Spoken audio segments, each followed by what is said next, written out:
The last rays of sun painted the prairie in shades of amber and rust as Luke Carson guided his horse through the scattered herd.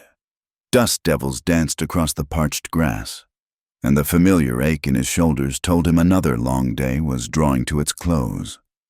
The cattle moved slowly, their hooves raising small clouds that caught the dying light like powdered gold. At 32, Luke had the weathered look of a man who'd spent half his life under the unforgiving western sun. His hands, scarred from rope burns and countless days of labor, gripped the reins with practiced ease. The wind carried the scent of sage and distant rain, but it also carried memories he'd rather forget. As he crested the final hill before his ranch, the modest collection of buildings came into view. The main house with its sturdy log walls, the barn that needed new shingles before winter, and the corrals he'd built with his own hands. It was a good spread, hard-won through years of work, but it felt emptier than the vast plains that surrounded it. The foreman, Old Pete, was already driving the rest of the herd toward the water troughs. Luke nodded his thanks and headed for the house, his mind already on the cold beans and cornbread that would serve as supper. Another meal alone. Another evening with only the wind for company. Inside, he lit the oil lamp and settled into the worn leather chair by the fireplace. The flames cast dancing shadows on the walls, and in those shadows, he sometimes thought he could see them. Margaret's gentle smile, the twins' bright eyes as they played with their corn-husked dolls. 5 years. It had been 5 years since the fire took them, and still, the wound felt fresh as yesterday. He'd been moving the herd to new grazing land, a 3-day journey to better pasture. Margaret had taken the wagon with the girls, following the usual trail while he and the hands drove the cattle along a parallel route. They were to meet at Willow Creek on the 3rd evening, but they never arrived. He'd found the burned remains of the wagon 2 miles off the trail, in a ravine where no wagon should have been. The fire had been thorough, leaving little but charred wood and twisted metal. The sheriff said it must have been an accident, maybe a lantern knocked over, maybe a spark from the campfire, but there were things that didn't add up. No bodies were found, though the sheriff insisted they must have been consumed by the intensity of the blaze. Margaret's wedding ring, which she never removed, was nowhere in the ashes. The girls' favorite dolls, which they carried everywhere, had vanished without a trace.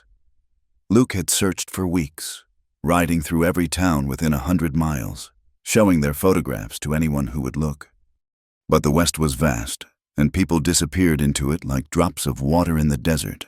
Eventually, even hope became too heavy to carry. The fire in the hearth crackled, pulling him from his reverie.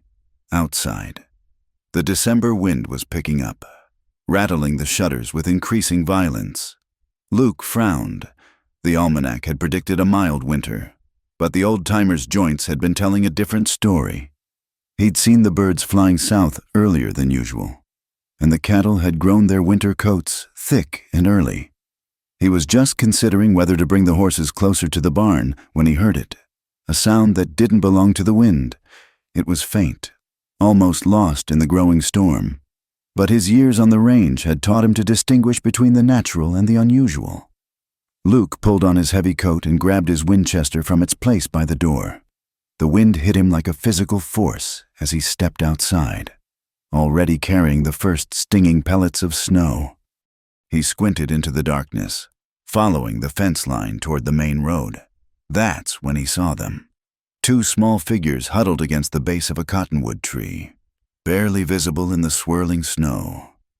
At first, he thought his eyes were playing tricks.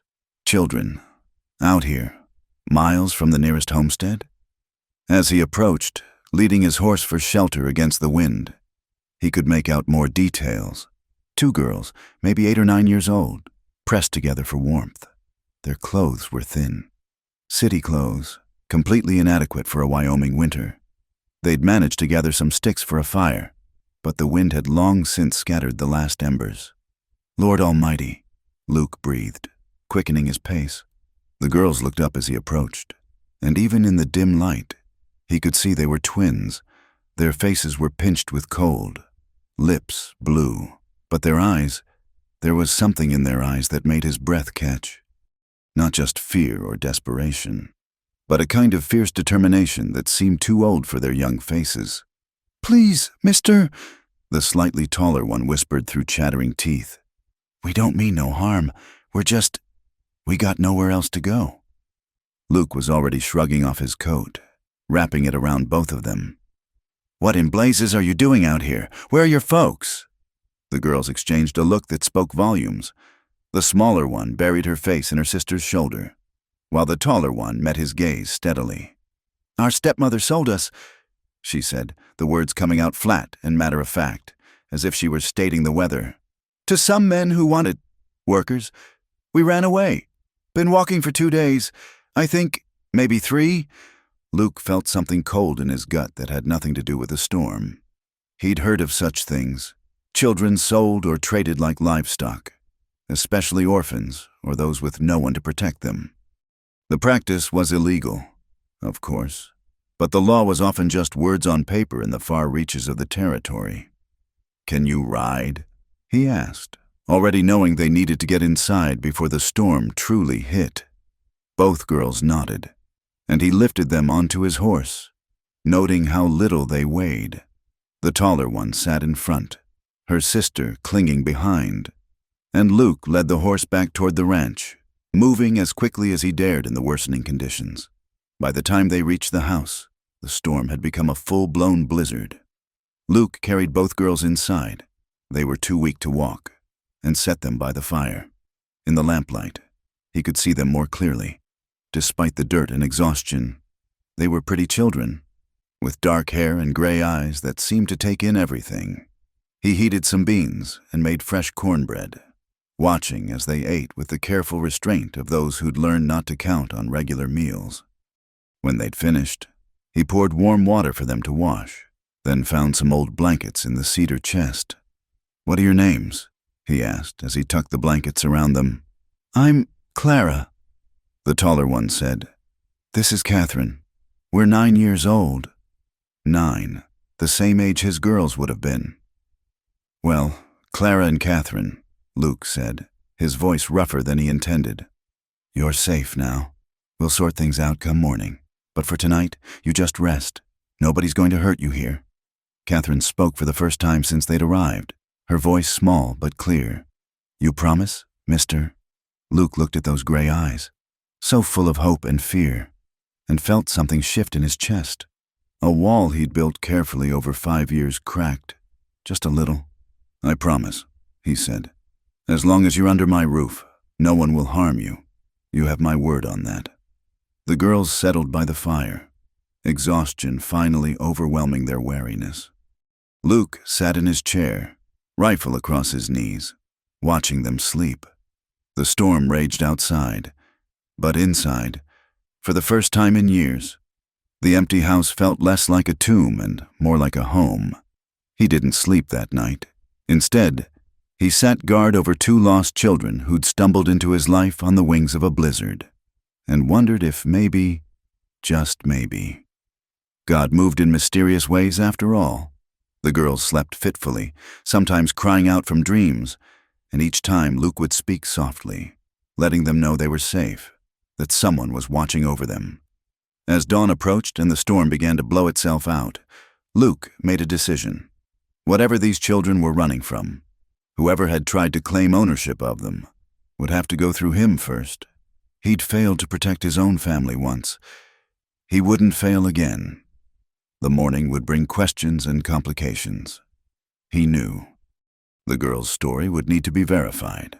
Authorities might need to be involved. And there would certainly be those who came looking for them.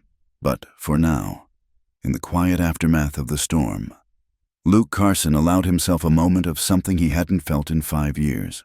Purpose. The morning sun reflected blindingly off the fresh snow, transforming the familiar landscape into something almost magical. Luke stood at the window, coffee mug in hand, watching the twins sleep. They'd curled together like kittens, sharing warmth even in safety. And something about the sight made his chest tight. Clara stirred first, her eyes flying open with the instant alertness of a child who'd learned to wake quickly. When she saw Luke, some of the tension left her shoulders. "Morning," he said softly. "Hungry?" She nodded, gently shaking Catherine awake. In daylight, Luke could see them more clearly, the delicate features, the way Clara tilted her head when thinking, how Catherine hummed softly as she folded the blankets. Every gesture sent ripples through his memory.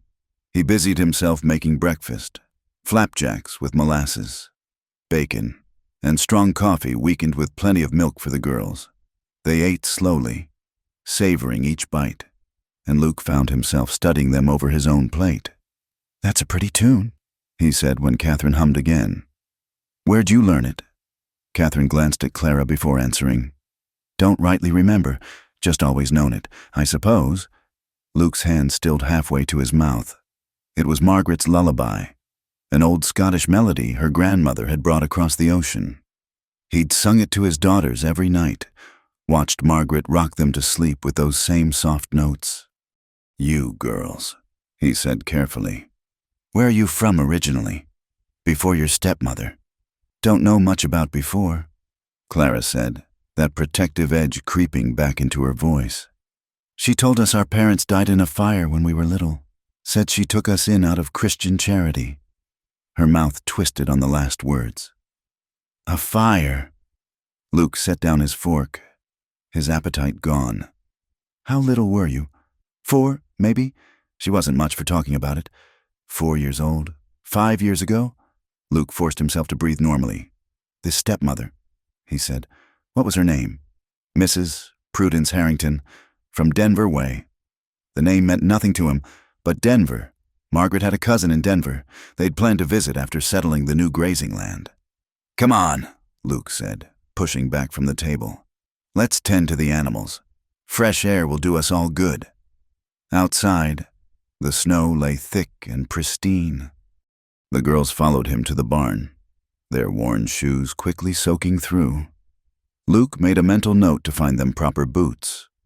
Old Pete was already there, mucking out stalls. He looked up in surprise at the children. "Well, I'll be," he said. "Didn't know we had visitors." "Clara and Catherine," Luke said simply. "They'll be staying for a while." Pete's weathered face creased in a smile. "Pleased to meet you, young ladies. You ever fed horses before?" as Pete showed them how to measure oats and fill water buckets. Luke watched. Clara approached the horses cautiously, but with interest. Catherine walked right up to his mare, Buttercup, and began stroking her nose with practiced ease. "Careful there," Pete started, but Buttercup was already nuzzling the girl's hair, whickering softly. "She likes you," Luke said, his voice strange to his own ears. Buttercup had been Margaret's horse. In 5 years, she'd never taken to anyone else. "Horses aren't so different from people," Catherine said quietly. "They just want someone to be gentle with them." They worked through the morning chores, the girls helping where they could. When it came time to pump water from the well, Clara struggled with the heavy handle. "Here," Luke said, covering her small hands with his own. "Use your whole body, not just your arms. That's it." For a moment, as they worked the pump together, he was transported back, teaching his first girls, this same task, the way the morning sun caught the spray of water, turning it to diamonds. "Mr. Carson?" Clara's voice brought him back. "You okay?" "Fine," he said, stepping back. "You're doing fine." But he wasn't fine. Every moment brought new recognition. The way Clara bit her lip when concentrating. How Catherine counted under her breath. 1, 2, 3, 4. The same rhythm he'd taught for measuring feed. These couldn't be coincidences. Could they? After the chores, he took them to see the rest of the ranch. The girls trudged through the snow, Clara pointing out a hawk circling overhead, Catherine gathering interesting rocks despite her cold hands. When they reached the overlook, Luke showed them the boundaries of his land. All the way to those mountains, Clara breathed. And beyond. Good cattle country, when the weather cooperates. "It's beautiful," Catherine said, then added so quietly he almost missed it. "Feels like home." That evening, as another storm rolled in from the north, Luke made a decision. He pulled out a worn leather portfolio from his desk, his hands trembling slightly as he opened it. Inside were the few photographs he had, his wedding portrait, A family picture from the girl's 3rd birthday. "Girls," he called softly. "Come here a minute." They approached curiously, and he set the photographs on the table. "These were my daughters," he said, watching their faces carefully. "They'd be about your age now." Clara studied the images intently. We look kind of like them." "What happened to them?" Catherine asked. "Lost them in a fire. Them and their mother, 5 years ago." The girls exchanged one of their silent communications. Finally, Clara spoke. "Our stepmother. She said the fire was bad. Said we were lucky she found us when she did. But sometimes—" She hesitated. "Sometimes what?" "Sometimes I dream about a man singing, and horses, and a woman with yellow hair who smelled like lavender." Luke's heart stopped. Margaret's hair had been the color of wheat, and she'd kept lavender sachets in all her drawers. "Do you remember anything else? Anything at all?" Catherine pulled something from her pocket. A small, smooth stone with a hole worn through the middle. "I've always had this," she said shyly. "Don't know why I keep it. Just feels important." Luke stared at the stone. He'd found it in a creek bed the day the twins were born, declared it lucky, and given it to little Catherine to teeth on. Margaret had threaded a ribbon through it, hung it over the cradle. "Mr. Carson," Clara said, concerned. "You're crying." He was. He hadn't even noticed. "I'm sorry," he said, wiping his face. "It's just that stone." He stood abruptly, went to the mantel, and pulled out a small wooden box. Inside, wrapped in cloth, was an identical stone. "I found these together," he said hoarsely. "Gave one to each of my girls when they were born. Said they were lucky stones, from a blessed creek." The silence stretched taut as a bowstring. "Finally," Catherine whispered. "You think we might be—" "I don't know," Luke said honestly. "But I aim to find out. This Mrs. Harrington, did she have papers on you? Birth certificates? Anything?" Clara shook her head. "Said they burned in the fire. Said we should be grateful she took us in at all. Papers or no papers." In. Outside, the wind picked up, rattling the windows. Luke looked at these 2 children who'd walked into his life out of a blizzard, bringing with them a possibility too precious and painful to fully grasp. "Whatever the truth is," he said finally, "you're safe here. That hasn't changed." The girls nodded solemnly. As the evening wore on, Luke found himself watching for more signs, more proof. The way Clara arranged her food on her plate, vegetables separate from meat, how Catherine tapped her fingers when thinking, thumb to each finger in sequence, just like he did. When bedtime came, he showed them to the small room off the kitchen. It had been a storage room, but it was warm and dry. As he tucked them in, Catherine caught his hand. "Mr. Carson, that song I was humming, do you know the words?" Luke's throat closed. But he sat on the edge of the bed and began to sing, his voice rough with disuse and emotion. "Sleep, my bairn, sleep through the night, angels guard till morning light." Both girls joined in on the chorus, their voices blending naturally with his. And Luke knew with a certainty that went beyond logic or proof. These were his daughters. Somehow, impossibly, they'd found their way home. But knowing and proving were 2 different things. And somewhere out there was a woman who'd stolen 5 years of their lives, who'd sold them like property. The thought made his hands clench into fists. "Tomorrow," he said softly as the girls drifted off to sleep, "we start looking for answers, real answers." He sat with them until their breathing deepened, then returned to his chair by the fire.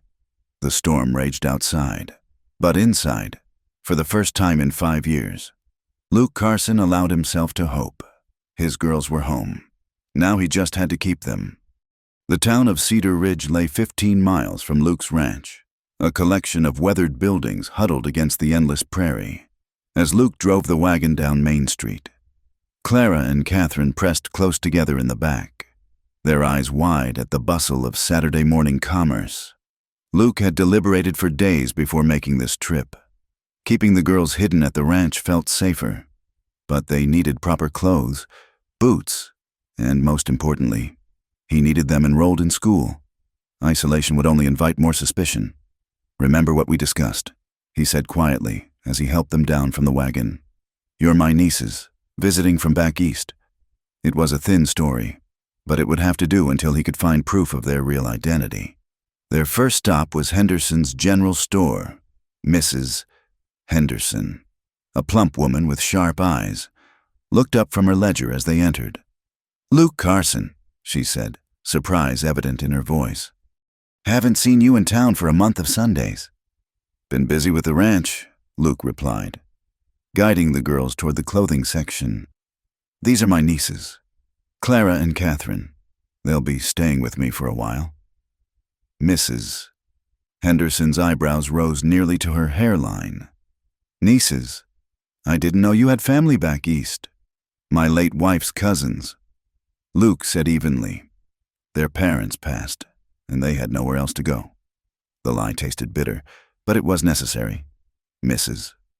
Henderson studied the girls with undisguised curiosity. "Poor lambs," she said, though her tone suggested more interest than sympathy. "Well, let's get them properly outfitted. Can't have them catching their death in those thin clothes." As Mrs. Henderson helped the girls try on wool dresses and sturdy boots, Luke became aware of the whispers starting already. Two women near the fabric counter kept glancing their way, heads bent together in discussion. By noon, he knew. The whole town would be talking about Luke Carson's mysterious nieces. Their next stop was the schoolhouse. The small white building sat at the edge of town, its bell tower pointing skyward like an admonishing finger. Inside, they found Miss Emily Hart preparing lessons for the coming week. Luke had seen her in town before. A young woman, perhaps 25 years old, with auburn hair and intelligent green eyes. She'd arrived in Cedar Ridge 2 years prior from somewhere back east, bringing with her progressive ideas about education that had ruffled more than a few feathers among the town's conservative residents. "Mr. Carson," she said, looking up from her desk, "what brings you here on a Saturday?" "Miss Hart, these are my nieces, Clara and Catherine. I'd like to enroll them in school." Emily rose, smoothing her skirts, and approached the girls with a warm smile. "How wonderful. I don't often get new students mid-year. How old are you girls?" "9, ma'am," Clara answered politely. "Perfect. You'll be in my middle group then. Can you read and write?" The girls nodded, and Emily produced a primer. "Would you read a little for me, just so I know where to place you in our lessons?" As Clara read aloud, her voice clear and confident, Luke noticed Emily's expression sharpen with interest. These girls had been educated, despite their claims of hardship under their stepmother. "Excellent," Emily said when both girls had demonstrated their abilities. "You're well ahead of most students your age. Your previous teacher must have been very good." Catherine looked uncomfortable. We taught ourselves mostly. From books we found." "Self-taught?" Emily's eyes met Luke's over the girls' heads. "How remarkable." After settling the enrollment details, Luke was preparing to leave when Emily touched his arm. "Mr. Carson, might I speak with you privately for a moment?" Luke sent the girls to wait by the wagon, then turned back to the teacher. "Forgive my boldness," Emily began. "But are those children really your nieces?" Luke's jaw tightened. "Why would you ask that?" "Because I've seen children who've been through hardship. Mr. Carson, those girls have the look, and because—" She hesitated. "Because I remember your family. Your daughters would be about that age now, wouldn't they?" Luke stared at her, speechless. Emily continued quietly. "I know people say they died in the fire, but bodies were never found, were they? And now these two girls appear, looking remarkably like the old photographs I've seen of your wife." "Miss Hart," Luke said roughly, "I'd appreciate discretion in this matter." "Of course." Her voice was gentle. "I just want you to know that if you need help, any kind of help, you can trust me. Those girls deserve a chance at happiness, whoever they are." As they drove back through town, Luke noticed more stares, more whispered conversations. At the feed store, Jacob Miller barely concealed his curiosity as he loaded supplies. "Heard you got family visiting," Miller said, trying for casual. "Must be nice, having young ones around again." "It is," Luke said shortly. "Funny, though. You never mentioned having relations back east. Your wife, God rest her. She never spoke of cousins with children." Luke fixed him with a steady gaze. Man doesn't always share every detail of his business. "Jacob." Miller had the grace to look embarrassed, but Luke knew the speculation would continue. Small towns thrived on gossip, and a widowed rancher suddenly caring for 2 young girls was prime fodder. Back at the ranch, the girls helped him unload supplies in thoughtful silence. Finally, Clara spoke up. "People don't believe we're your nieces." "No," Luke admitted. "They don't." "Will that be a problem?" Worry creased her young face. Luke knelt to meet her eyes. "Let me handle the problems. You just focus on being children. Go to school, make friends, be happy. That's all I want from you." That evening, as he was preparing supper, Luke heard horses approaching. Through the window, he saw 3 riders, Sheriff Tom Brennan and 2 deputies. His hand moved instinctively toward his rifle before he forced himself to relax. "Girls," he said calmly, "go to your room and work on your letters. I need to speak with some visitors." He met the men on the porch, positioning himself in the doorway.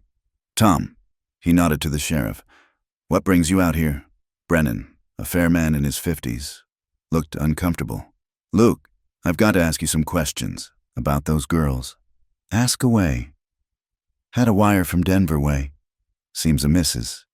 Harrington is looking for 2 girls who went missing. Twin girls, about 9 years old. She says they're ungrateful runaways who stole from her before they left." Luke's voice was dangerously quiet. "Is that so? Now, I'm not saying those are your nieces," Brennan continued carefully. "But if someone was harboring runaways, well, that could be a problem, especially if they were stolen property. Children aren't property." "Tom." "No, but if this woman has legal papers saying she's their guardian." "Does she?" Luke interrupted. "Does she have these papers?" Brennan shifted his weight. "Wire didn't say, just said she's offering a reward for their return. $50. $50. Luke's laugh was bitter. "That's what she values them at? $50? "Luke," Brennan's voice held warning, "if you know something about these girls, I know they showed up at my door in a blizzard, half frozen and starving. I know they're good girls who deserve better than being sold to the highest bidder. And I know they're staying right here until someone can prove otherwise." The sheriff studied him for a long moment. "You're walking a dangerous line. Friend, if this woman comes here with legal claim, then I'll deal with it when it happens. Until then, those girls are under my protection." After the lawmen left, Luke found the twins huddled by their door, having heard everything despite his instructions.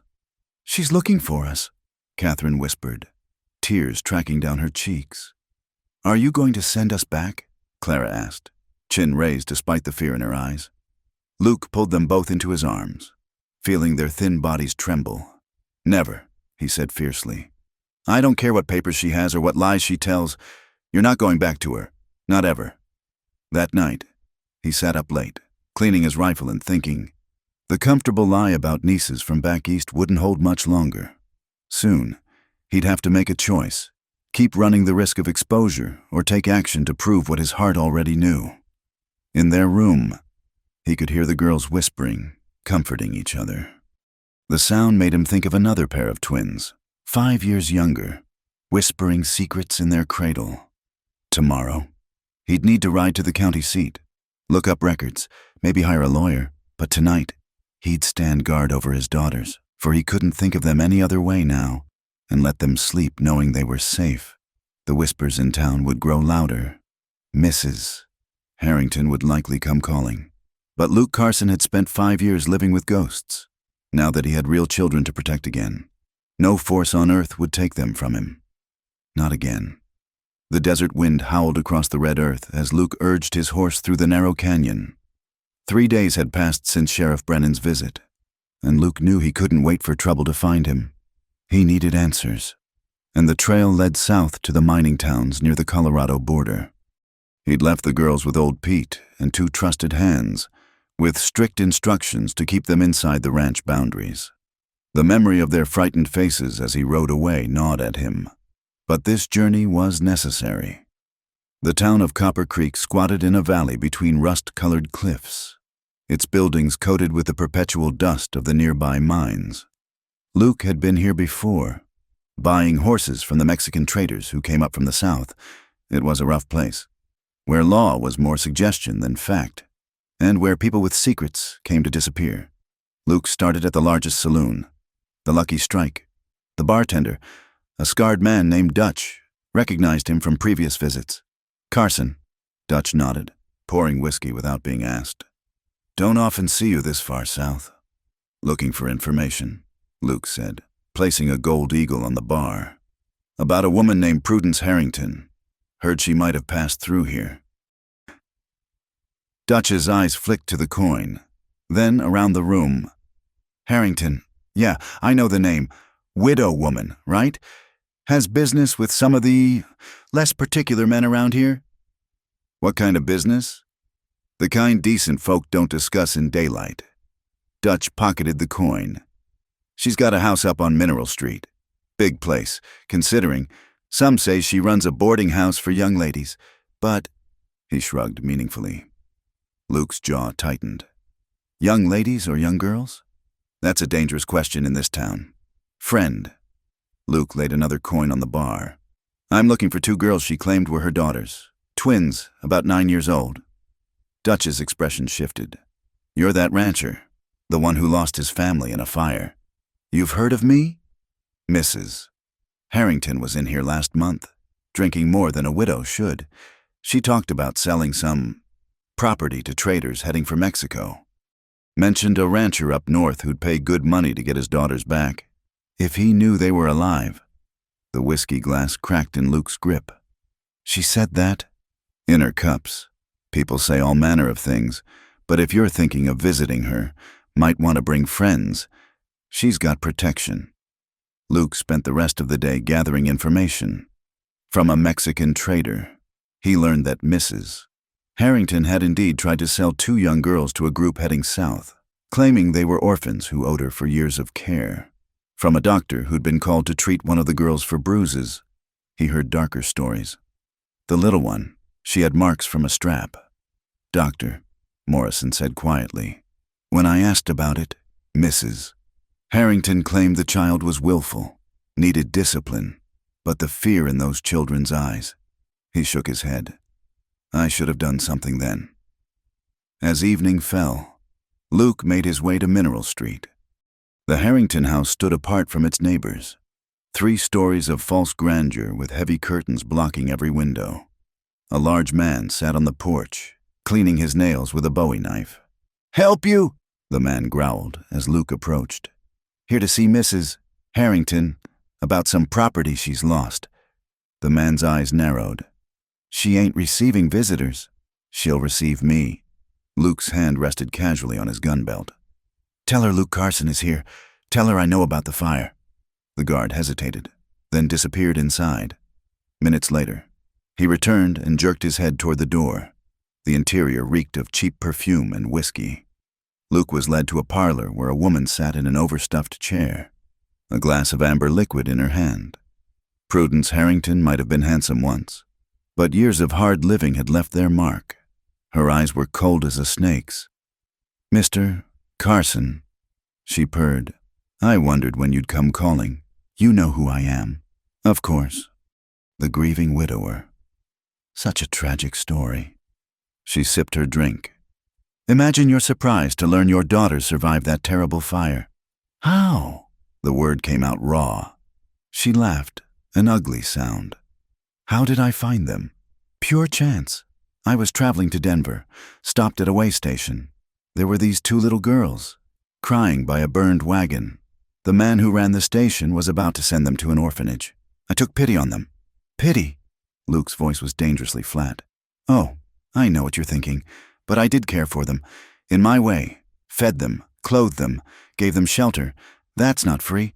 Mr. Carson. And when they proved difficult, well, a woman must make ends meet. You sold them. I arranged for them to have positions. Good, honest work. They should have been grateful. Luke stepped closer, and the guard in the corner tensed. Where are my daughters? Your daughters? She smiled coldly. Can you prove they're yours? I have papers saying I'm their legal guardian, signed by a judge in Denver. Forged papers. Prove it. She leaned back, confident. Face facts. Mr. Carson, you have no claim on those girls, but I'm a reasonable woman. For the right price, I might be willing to transfer guardianship. How much? $5,000. Luke laughed bitterly. You're mad. That's what your daughters are worth to you. Think about it. $5,000. And I sign papers giving them to you. Otherwise, I'll have the law bring them back, and this time, I'll sell them somewhere you'll never find them. Luke's hand moved to his gun, but stopped. Killing her would only make things worse for the girls. Instead, he leaned close, his voice low and deadly. You listen careful. Woman, those girls are never coming back to you. I don't care what papers you have or what judge you've bribed. You come near them, and I'll show you what a grieving father is capable of. She paled slightly but maintained her bravado. Threats, Mr. Carson? How unwise. Luke straightened. Not a threat, a promise. You've got 1 week to think about it. Then I'm coming back, and we're going to settle this properly, legal-like. And when I'm done, everyone from here to Denver will know what kind of woman you really are. He turned and walked out, feeling her eyes boring into his back. The guard made no move to stop him. Outside, Luke breathed deeply, trying to calm the rage boiling in his blood. He'd learned what he needed. Now came the harder part, proving it. He made one more stop before leaving town. The courthouse records office was closed, but Luke had another gold eagle that opened doors. An hour later, he emerged with copies of several interesting documents, including property transfers and business licenses that painted a very different picture of the widow Harrington than her claimed respectability. The ride home took 2 days, and every mile increased his urgency to see the girls safe. When he finally crested the hill overlooking his ranch, his heart nearly stopped. There were extra horses in the corral. Luke spurred his mount forward, hand on his gun, but as he neared, he recognized Sheriff Brennan's bay mare. He found the sheriff on his porch, hat in hand, talking with old Pete. Tom, Luke said carefully. Problem? Brennan turned, relief evident on his face. Luke, thank God. We've had word that some unsavory types are heading this way. That woman, Harrington, she's hired guns to retrieve what she calls her property. Over my dead body. That's what I'm afraid of. Luke, I can't stand against hired killers. Not with just my deputies. But if you were to file some papers, make this all legal. Already ahead of you. Luke pulled out the documents from Copper Creek. Take a look at these. Mrs. Harrington's been running more than a boarding house. She's been trafficking children. Tom, not just mine. Brennan's face darkened as he read. Jesus Christ. If this is true, it's true. I've got witnesses willing to testify. Doctor who treated the girls, traders who were approached about buying them. This changes things. Brennan said slowly. With this evidence, I can wire the federal marshals. Child trafficking across territory lines. That's federal jurisdiction. From inside the house came the sound of running feet, and suddenly Luke was engulfed by 2 small bodies. You came back, Catherine cried. We were so scared. Said I would, didn't I? Luke hugged them tightly. Sheriff's here to help. We're going to fix this proper. Clara looked up at him, hope and fear warring in her gray eyes. Does that mean we can stay? That means you're staying forever, Luke said firmly. You're my daughters. Nothing's changing that. Brennan cleared his throat. I'll need statements from the girls. And Luke, until the marshals arrive. I'm posting a deputy here. Those hired guns. Let them come, Luke said grimly. This time, I'll be ready. That night, as he tucked the girls into bed, Catherine whispered, Did you find out about our real parents? Luke sat on the edge of the bed, choosing his words carefully. I found out that a bad woman took advantage of 2 little girls who needed help, but that's over now. You're home. Home? Clara repeated softly. I like how that sounds. As Luke stood watch that night, rifle across his knees, he thought about the confrontation to come. Prudence Harrington had made a fatal mistake. She'd tried to sell his daughters twice. There wouldn't be a third time. The desert wind carried the howl of coyotes. But inside the ranch house, 2 girls slept peacefully, safe in the knowledge that their father would protect them. Luke had failed them once. Never again. The small church in Cedar Ridge held more than records. It held memories. Emily Hart had suggested searching here after school one afternoon, when the girls were safely practicing their letters with old Pete watching over them. Father Miguel was here long before the town was properly settled. Emily explained as she led Luke through the dusty vestry. He kept meticulous records of every birth, death, and baptism. The priest, now elderly and bent with age, greeted them warmly. His eyes sharpened with interest when Luke explained what he sought. Carson, Father Miguel murmured, running a gnarled finger along the leather-bound spines. Yes, I remember. You and your wife, Margaret, such a faithful couple. And the baptism of your daughters. He pulled out a heavy tome. Here, April 15th, 1871, Clara Marie and Catherine Rose Carson. Luke's hands trembled as he read the entries. There, in faded ink, were his daughters' names, their birth dates, even the tiny footnotes the priest always added. See here. Father Miguel pointed to a notation. Clara Marie, firstborn, with a small birthmark on her left shoulder. Catherine Rose, blessed with a voice for angels' songs. I always noted distinguishing features. In case, he trailed off, crossing himself. In case they were lost. Luke finished quietly. Emily touched his arm gently. We should check if the girls have these marks. That evening, as Luke helped the girls wash up before bed, he casually mentioned the church records. Clara stiffened immediately. Why were you looking at church books? She asked, that protective wariness creeping back. Luke knelt before them. Decision made. Because I needed to be sure of something I already knew in my heart. Clara, do you have a mark on your left shoulder? Clara's eyes widened. Slowly, she pushed down her collar, revealing a small, dark birthmark exactly where the records indicated. Catherine stepped forward. How did you know? Mrs. Harrington said it was ugly, made Clara cover it always. Because I was there when you were born, Luke said softly. Because I held you both when Father Miguel baptized you. Because you're not my nieces. You're my daughters. The silence stretched between them, heavy with 5 years of lost time. But Clara's voice was small. She said our parents died. She said nobody wanted us. She lied. Luke pulled both girls close. I searched for you for months. They told me you'd died in the fire with your mother, but I never found. I should have kept looking. I should have known. Catherine began to cry silently. You're really our papa? I'm really your papa, and I'm never letting you go again. The next morning, Emily arrived early with a box of old newspapers and documents she'd gathered from the town archive. Look at this, she said, spreading papers across the kitchen table. I found the report about the fire, but Luke, something's not right. Luke studied the yellowed newsprint while the girls ate breakfast. The report mentioned the burned wagon found off the trail, Margaret Carson presumed dead, children missing and presumed perished. But see here, Emily pointed to another article, dated 2 weeks later. A Mrs. P. Harrington registered at the hotel in Denver with 2 young children, the same week your family disappeared. She was following us. Luke realized with cold certainty. She knew our route, waited for an opportunity. Papa? Clara interrupted, the new title still uncertain on her lips. I remember something. The night of the fire.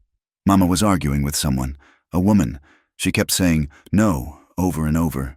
Luke's blood ran cold. What else do you remember? Smoke, Mama pushing us out of the wagon, telling us to run. Then the woman caught us. She said Mama was gone. that we had to come with her. But Mama wasn't in the wagon, Catherine added suddenly. She ran the other way, trying to lead the bad men away from us. The pieces fell into place with sickening clarity. This hadn't been an accident or simple kidnapping. It had been planned, orchestrated. "Emily, can you stay with the girls?" Luke asked abruptly. "I need to send some wires." Over the next days, responses trickled in. A detective agency in Denver confirmed that Prudence Harrington had a history of suspicious guardianships. A lawyer in Cheyenne found 3 other cases of children who disappeared after their parents died suddenly. But it was a wire from an unexpected source that changed everything. Margaret's cousin in Denver, responding to Luke's desperate inquiry, revealed that she'd received a letter 5 years ago, allegedly from Margaret, saying she was leaving Luke and taking the children east. The cousin had always wondered why Margaret never wrote again. She wanted people to think Margaret left voluntarily, Emily said when Luke shared this news. If anyone asked questions, there was an explanation. Luke showed the letter to the girls. Clara studied it intently. "This isn't Mama's writing," she said firmly. "Mama made her letters different, pretty-like. This is too sharp." The Deputy Sheriff Brennan had posted. A young man named Will burst through the door. "Riders coming. Mr. Carson. 4 of them, armed." Luke grabbed his rifle. "Emily, take the girls to the root cellar. Will, you—" "I'm staying," Emily interrupted. "I can shoot." There was no time to argue. Luke positioned himself at the front window while Will took the back. Emily loaded the spare rifle with surprising efficiency. The riders stopped just outside rifle range. Luke recognized one from Copper Creek, Harrington's guard. "Carson," the man called. "Mrs. Harrington sent us to collect her property. Send out the girls, and nobody needs to get hurt." "Only property here is cattle and horses." Luke called back. "And you're trespassing." "Don't be a fool. You're outgunned." "Maybe, but I'm also right." "Those are my daughters in there, and I've got papers to prove it. Real papers, not forged ones. Papers don't stop bullets." "Carson," Emily whispered urgently. "Luke, look, coming from the east." Dust clouds marked more riders approaching fast. Luke's heart sank until he recognized Sheriff Brennan's bay in the lead. Behind him rode 6 men wearing federal badges. "Gentlemen," Brennan called to the hired guns, "I suggest you drop those weapons. These federal marshals have some questions about child trafficking." The standoff lasted only moments before Harrington's men realized they were now the ones outgunned. They surrendered without firing a shot. Marshal Patterson, a stern man with penetrating eyes, took charge efficiently. After securing the prisoners, he turned to Luke. "Mr. Carson, I've reviewed the evidence Sheriff Brennan wired. We'll need statements from you and the children." "Mrs. Harrington?" Luke asked. "Already in custody in Denver.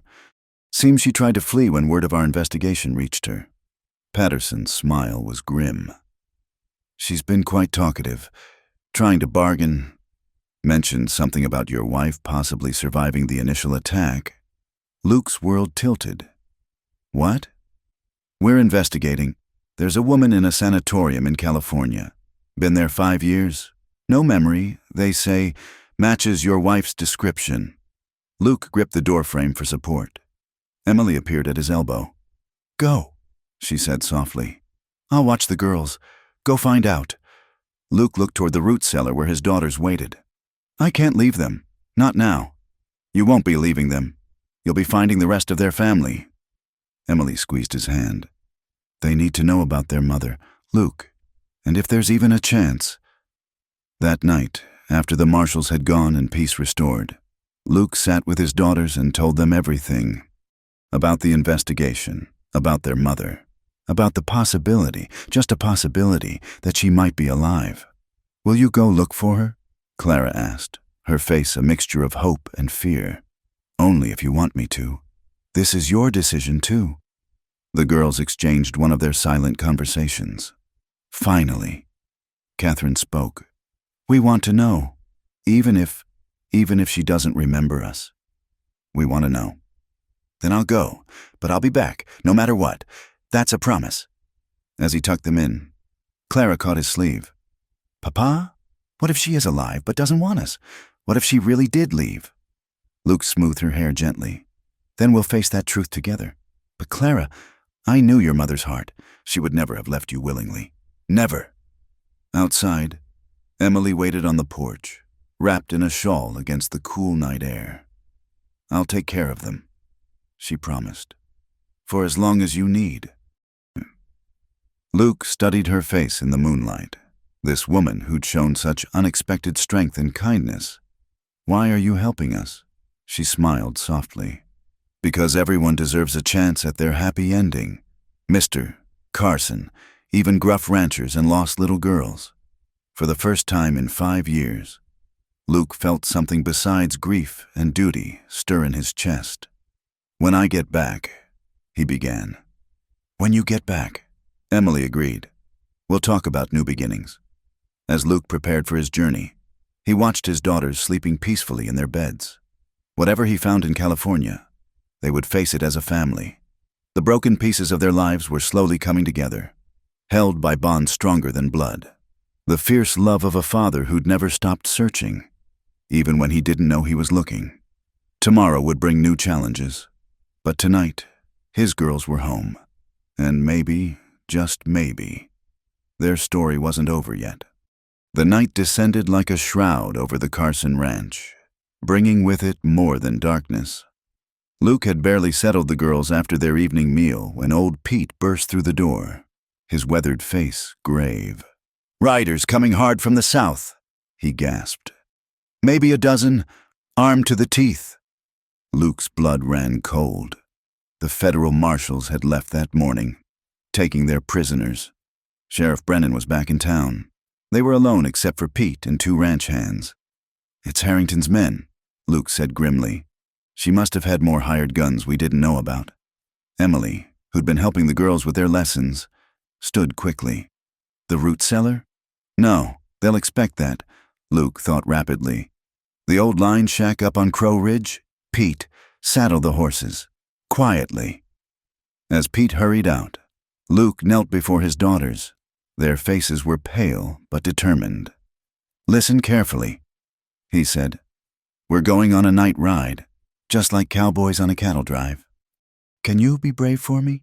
Clara lifted her chin. We've been brave before. Luke squeezed their shoulders, proud of their courage.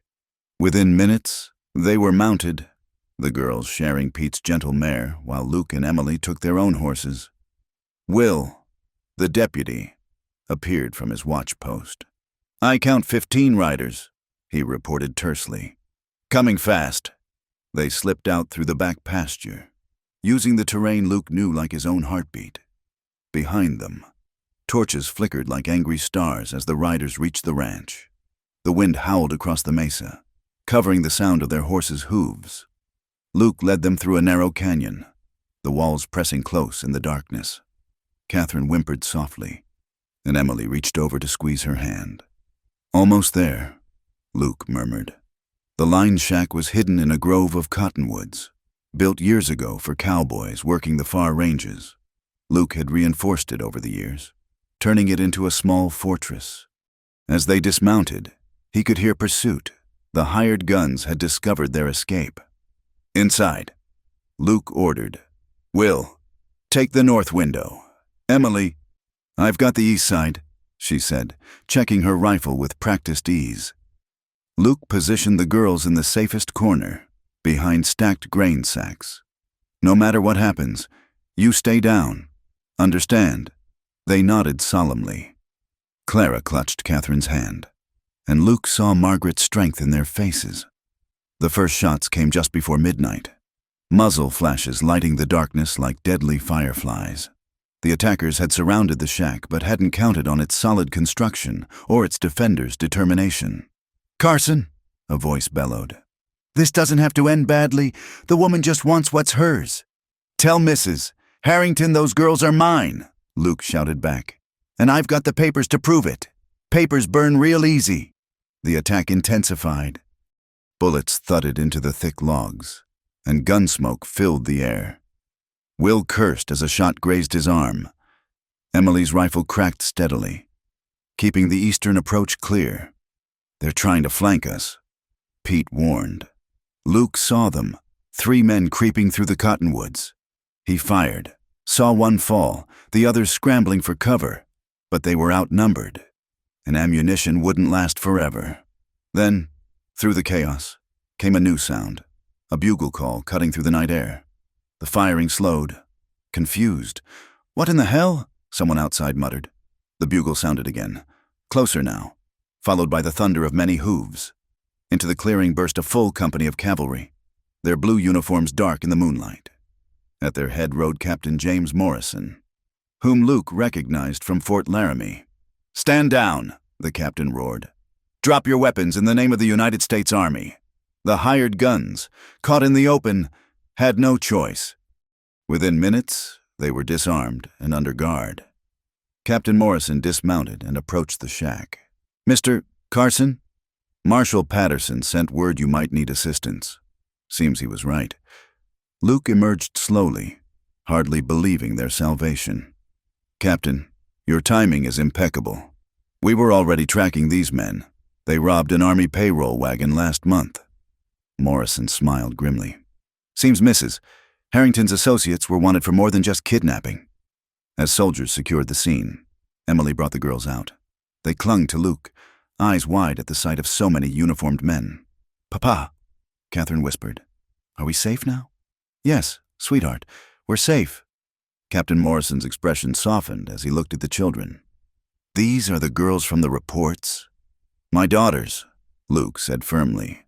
"Clara and Catherine Carson." "Well then, Miss Clara and Miss Catherine, how would you like to ride back to your ranch with a cavalry escort?" The girls' eyes widened with wonder, fear temporarily forgotten. As they prepared to leave, Morrison pulled Luke aside. "There's something else," he said quietly. "That woman in California the marshal mentioned. We've had confirmation. She's been moved to a facility in Denver for further treatment. The doctors think seeing family might help her memory." Luke's heart pounded. "When?" "She'll arrive next week. Marshal Patterson will send word." The ride back to the ranch was surreal. A full cavalry escort for 2 little girls who'd been sold like property. But as they rode, Luke noticed how Clara sat straighter in the saddle, how Catherine began humming her mother's lullaby again. They were reclaiming their birthright with every step. At the ranch, damage was minimal. The hired guns had been more interested in intimidation than destruction. As the soldiers made camp nearby, they would stay until the federal marshals arrived. Emily helped Luke settle the girls back in their beds. "Will the bad men come back?" Clara asked. "No," Luke promised.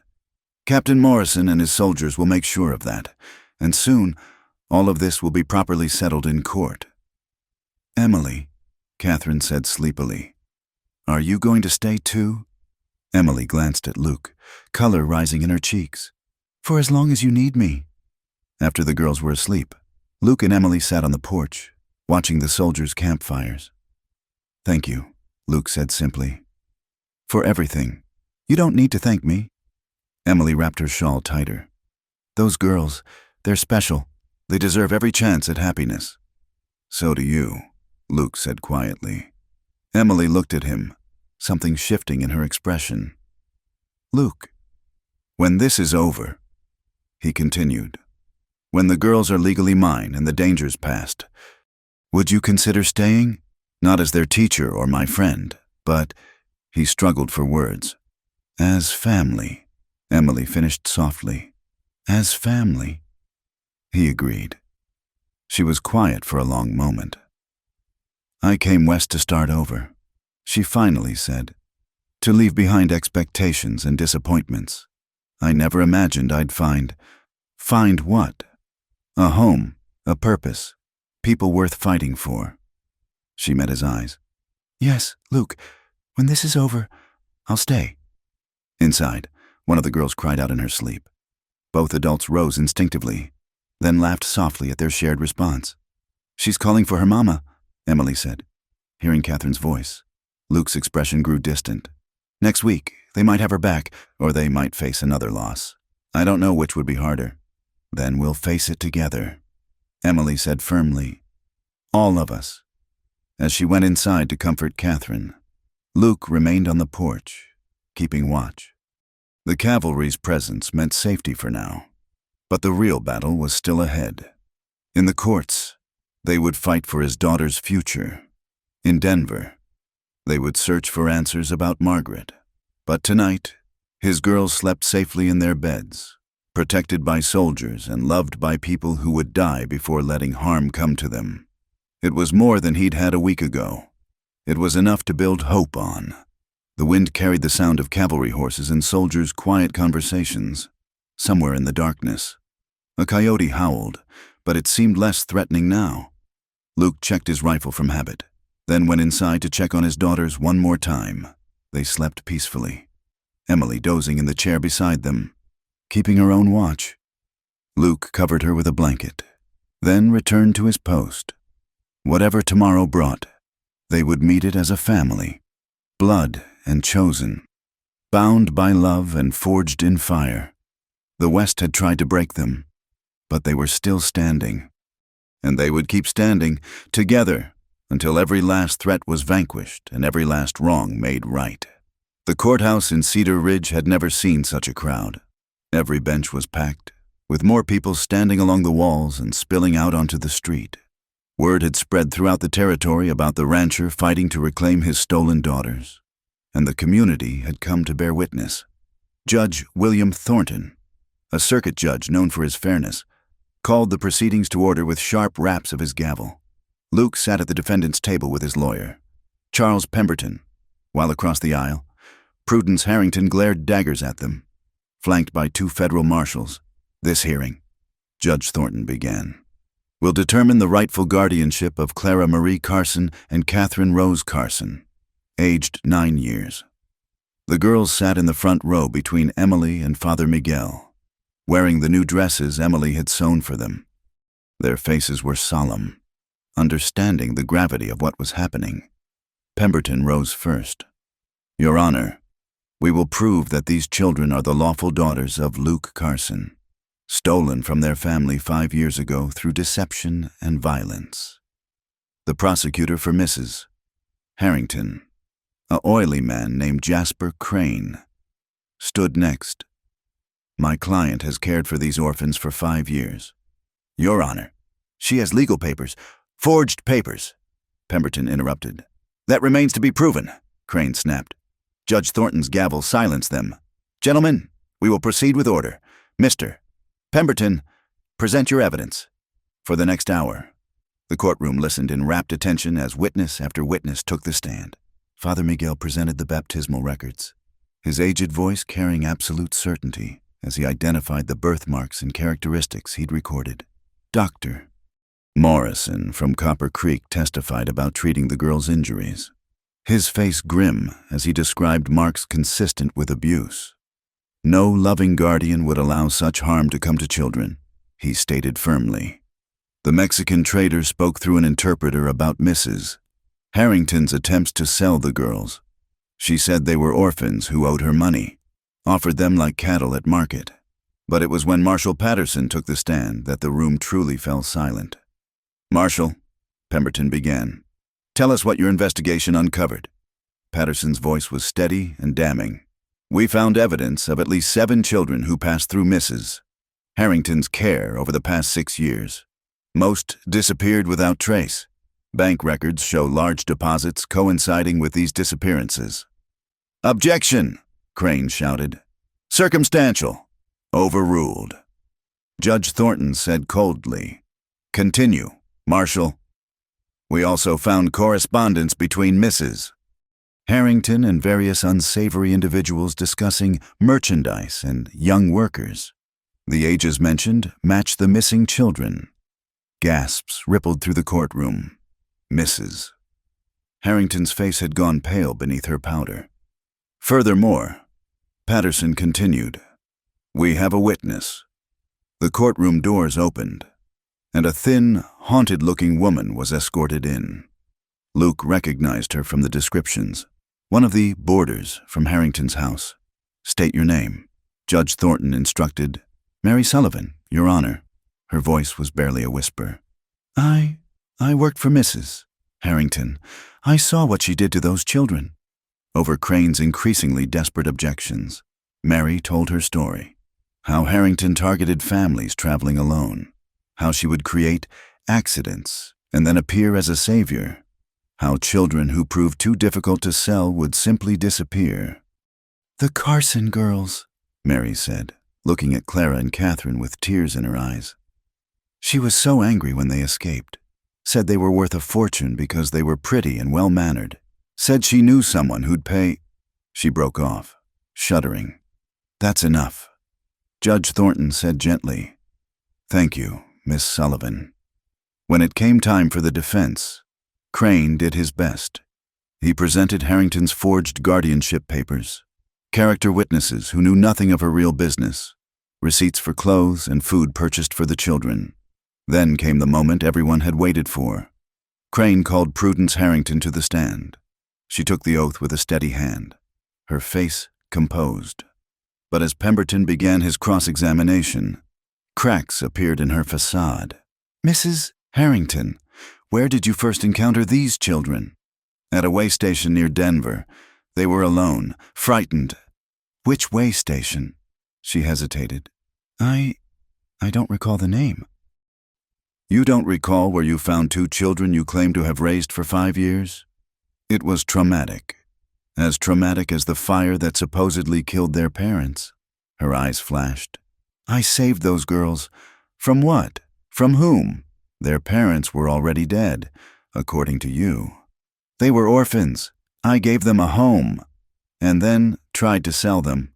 I was finding them employment. With men heading to Mexico? What kind of employment were 9-year-old girls going to find there?" Harrington's composure finally cracked. "You don't understand. I had debts. Those men, they threatened me. I had no choice." The courtroom erupted. Judge Thornton gavelled for order as Harrington realized what she'd admitted. "No further questions," Pemberton said quietly. Judge Thornton called a brief recess. When they reconvened, he asked the girls to approach the bench. Luke's heart clenched as his daughters walked forward, hand in hand. "Clara, Catherine," the judge said kindly, "I need to ask you some questions. Is that all right?" They nodded. "Do you remember your life before Mrs. Harrington?" "Some," Clara answered. "We remember a man who sang to us, and a woman with yellow hair who smelled like flowers, and horses, and fire." Catherine added quietly, "We remember fire and being scared. Then the mean lady took us." "Did Mrs. Harrington treat you well?" The girls exchanged glances. Clara spoke carefully. "She gave us food sometimes, but we had to work hard, and when we didn't bring back enough money from begging, she trailed off. She hurt us," Catherine finished simply. "And Mr. Carson, how has he treated you?" Both girls' faces lit up. "He's kind," Clara said. "He doesn't hit us ever. He lets us eat at the table and go to school." "He sings Mama's song," Catherine added. "And he has our lucky stones. He must be our papa. Only papa would keep our lucky stones." Judge Thornton nodded. "Thank you, girls. You may sit down." Luke watched his daughters return to their seats, his throat tight with emotion. Emily reached over and squeezed his hand. The judge didn't take long to render his verdict. "The evidence is overwhelming," he began. "These children are clearly Clara Marie and Catherine Rose Carson, unlawfully taken from their family. The documents presented by Mrs. Harrington are fraudulent, her claims without merit." He looked directly at Harrington. "Furthermore, based on the evidence presented, I am recommending federal kidnapping and trafficking charges be filed immediately." "No!" Harrington shrieked, lunging forward before the marshals restrained her. "Those girls are mine. I raised them. Remove her," Judge Thornton ordered coldly. As Harrington was dragged out, still screaming, the judge turned to Luke. "Mr. Carson, it is the judgment of this court that you are the lawful father and guardian of Clara Marie Carson and Catherine Rose Carson. They are remanded to your custody immediately and permanently." The courtroom erupted in cheers. Luke found himself surrounded by well-wishers, But he only had eyes for his daughters.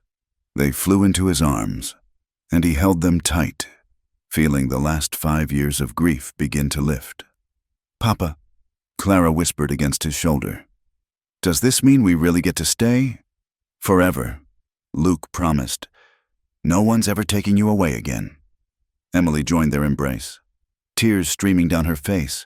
Around them, the town celebrated justice served, but for Luke, the victory was more personal. His family wasn't complete. Margaret was still lost to them, but his daughters were home. They were safe. They were his.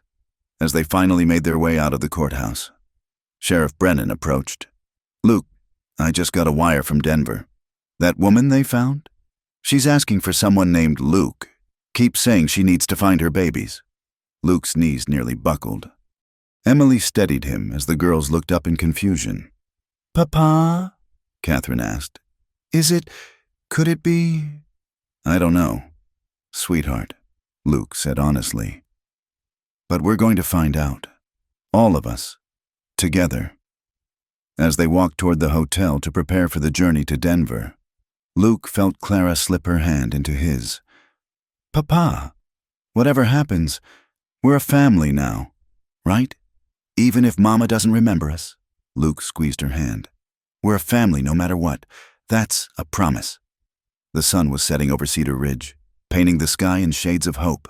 Tomorrow would bring a new journey, new challenges. But tonight, Luke Carson walked through town with his daughters at his side, and that was miracle enough. The West had taken everything from him once. Now it was giving it back, piece by precious piece. And this time, he would hold on with everything he had. Justice had been served. His daughters were home. And somewhere in Denver, perhaps, waited the final piece of their shattered family. It was more than he dared hope for. It was everything. Spring had returned to the prairie, painting the landscape in vibrant greens and wildflower hues. The Carson ranch buzzed with activity as Luke and old Pete worked to expand the main house, adding new rooms and a proper porch that wrapped around 3 sides. Clara and Catherine raced through the meadow, their laughter carrying on the warm breeze as they chased butterflies. Gone were the haunted looks and careful movements of 6 months ago. They were children again, free and loved. "Girls, don't go too far," Emily called from where she stood supervising the construction, one hand resting on her growing belly. Luke paused in his hammering to watch his wife, for that's what Emily had become 3 months prior, in a simple ceremony at the church with the whole town in attendance. The way the morning sun caught her hair, the gentle swell where their child grew, it all seemed like a dream he might wake from. But it was real, all of it. The sound of an approaching wagon drew their attention. Luke recognized Dr. Morrison's buggy and climbed down from the roof to greet him. "Doc," he nodded. "Everything all right?" "More than all right." The doctor smiled, producing an envelope. "Letter from Denver, from the Riverside Sanatorium." Luke's heart skipped. They received monthly updates on Margaret's condition, each one showing small improvements. She remained fragile, her memories fractured, but she was getting stronger. "What does it say?" Emily asked. Joining them, Luke read aloud, "Mr. Carson, I am pleased to report continued improvement in Mrs. Carson's condition. She now recalls your name clearly and has asked repeatedly about her daughters. While full recovery remains uncertain, we believe a visit from family would be beneficial. Sincerely, Dr. James Whitfield." "Oh, Luke," Emily breathed. "She's remembering." Luke looked toward his daughters, now making flower crowns in the meadow. "Do we tell them?" "They have a right to know," Emily said softly. "But Luke, we must prepare them. She may not be the mother they remember." That evening, after supper, Luke gathered the family in the parlor. The girls sensed something important and sat quietly, hands clasped. "Your mama," Luke began carefully. "She's getting better. The doctors think you might be able to see her soon." Catherine's eyes went wide. "Really? She's really alive?" "She is. But girls, you need to understand, she's been very sick. She might not remember everything. She might seem different." "We don't care," Clara said fiercely. "She's our mama." 2 weeks later, They made the journey to Denver. The sanatorium sat on a hill overlooking the city, a peaceful place with gardens and mountain views. Dr. Whitfield met them at the entrance. Mr. Carson, Mrs. Carson. He greeted them, then knelt before the girls. You must be Clara and Catherine. Your mother talks about you constantly. She remembers us? Catherine whispered. In her way. Come. But please, move quietly, and don't be frightened if she seems confused.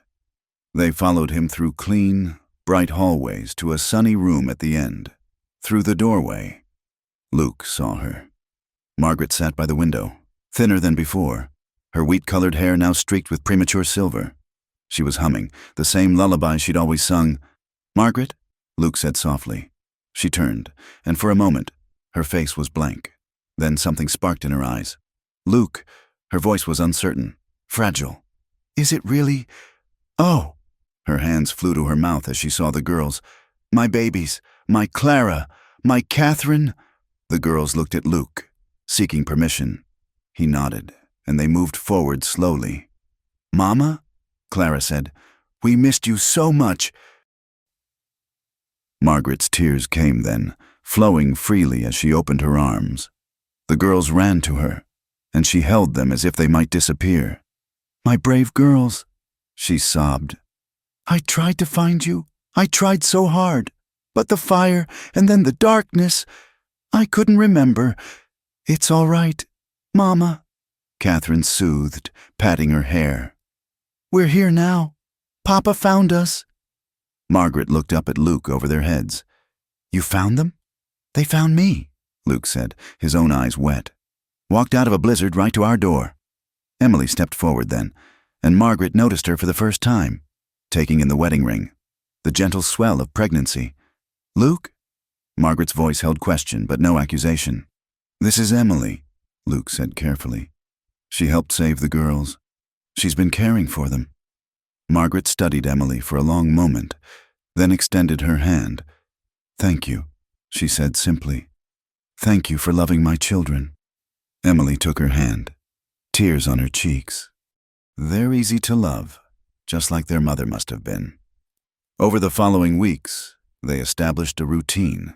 Daily visits, gentle walks in the garden, slow reconstruction of memories. Margaret remembered the attack now, how Harrington's men had set the fire, how she'd pushed the girls out and run the other direction to draw pursuit. I fought, she told Luke one afternoon. But there were too many. When I woke, I was in a hospital in Kansas. No memory, no name. They thought I was mad. Sent me here. The girls remembered you, Luke said. Your songs, your scent, your love. You stayed alive in them. Margaret grew stronger with each visit. The doctors spoke hopefully of release, perhaps by summer's end. The girls bloomed under their mother's returning affection, while Emily navigated the complex dynamics with grace. One evening, as they prepared to return to the hotel, Margaret caught Emily's hand. I need to say something, she began. I'm grateful to be alive, to have my girls back, but I see how they look at you. You're their mother, too, in all the ways that matter. Emily's eyes filled. Margaret, I never meant... I know. Margaret smiled sadly. Luke is a good man. He deserves happiness. You both do. And the girls, they need stability, family, the life you've built. What are you saying? I'm saying that when I'm well enough to leave here, I won't be returning to the ranch, not to live. She held up a hand at Emily's protest. I'll visit, of course, be part of their lives, but I can't reclaim a life that's moved on without me. It wouldn't be fair to anyone. But you're their mother, and I always will be, just as you are now too. Margaret squeezed her hand. Promise me you'll keep loving them. All of them. I promise, Emily whispered. As summer waned, Margaret was indeed released. She took a small house in Cedar Ridge, close enough to be part of the girls' daily lives, but maintaining the boundaries she'd set. She found work as a seamstress, began building her own quiet life. The girls adjusted with the resilience of children, delighting in having two mothers who loved them. They spent mornings with Margaret, learning sewing and singing. then returned to the ranch where Emily taught them letters and Luke showed them the ways of the land. When Emily's time came, she delivered a healthy son they named James. Clara and Catherine doted on their baby brother, and even Margaret came to help, the women working together in easy harmony. One evening, as autumn painted the sky crimson, Luke stood on his porch surveying all he'd rebuilt. The girls played in the yard while Emily rocked the baby. Smoke rose from Margaret's chimney in town, a comforting presence in the distance. "Papa," Catherine called. "Look, the first star. Make a wish, little one." He called back. "I don't need to," she said matter-of-factly. "I already have everything." Luke pulled Emily close, breathing in the peace of the moment. The West had tested them with fire and loss, but they'd emerged stronger. Their family might not look like others, might raise eyebrows and invite whispers, but it was theirs. "Thank you," he whispered to Emily. "For what?" "For showing me that broken things can be made whole again, just differently than before." She smiled, leaning into his warmth. "That's what the West does, isn't it? Breaks us down and builds us up new." As darkness fell, they gathered the children inside. Luke lit the lamps while Emily served supper. The girls chattering about their day. Baby James gurgled from his cradle. And somewhere in the distance, a meadowlark sang its evening song. The Carson Ranch stood solid against the vast prairie, no longer a monument to loss, but a testament to resilience. Inside its walls, an unconventional family had found their happy ending, not the one they'd expected, but the one they'd fought for and won, under the endless western sky, where anything could happen and often did. Love had found a way to triumph. The lost had been found, the broken mended, and hope restored. It was enough. It was everything. It was home. Thank you for listening to this Wild West love story. Where are you enjoying this tale from? Please leave a comment below and let us know. We'd love to connect with listeners from around the world. Don't forget to subscribe to From Wild West channel and share your thoughts about Luke and his family's incredible journey. What touched your heart the most? We can't wait to hear from you.